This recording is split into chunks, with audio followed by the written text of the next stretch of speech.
Hey yo, what's up guys? This is your boy Kuya Kicks and welcome to my channel. Alright, for this video tuturuan ko kayo kung paano mag-download ng CapCut sa PC or laptop. Yes, usually kasi sa phone lang natin ito nagagamit, di ba? Kasi hindi pa siya available talaga sa PC. But now, guess what? At eto na nga, at ituturo na natin sa inyo guys. Napakadali lang nito guys, yo. So without further ado, let's go!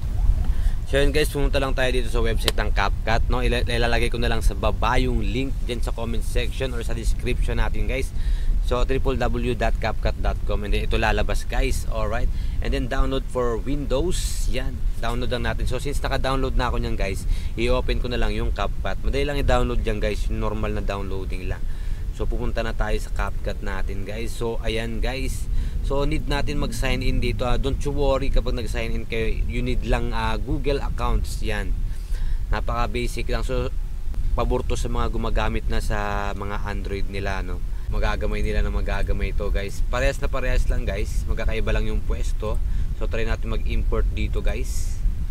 Subukan natin tong aking video. Ayan, yun. Tapos i-drag lang natin yan guys.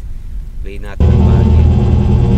So ayan guys, no, ganyan lang guys. Taas malapipas. Kayo nang bahala mag-edit nyan guys, no. Since mabilis lang yung video na to, kasi ituturo ko lang kung paano pag-download. So ayan na guys. And then pag may video na kayo nagawa, export nyo lang.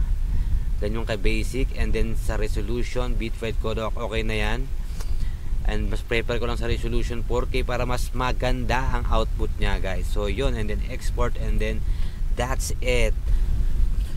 So yun guys, sana nakatulong tong video na to guys. So i-share nyo na sa mga kaibigan nyo or sa mga relatives nyo na gustong gumamit nito at matuto guys, no.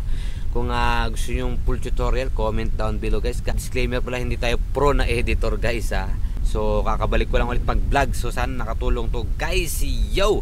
Nagustuhan nyo yung video na to, don't forget like, and then comment kung may mga katanungan kayo, kung kaya natin sagutin yan. Alright, and then don't forget to subscribe to my channel.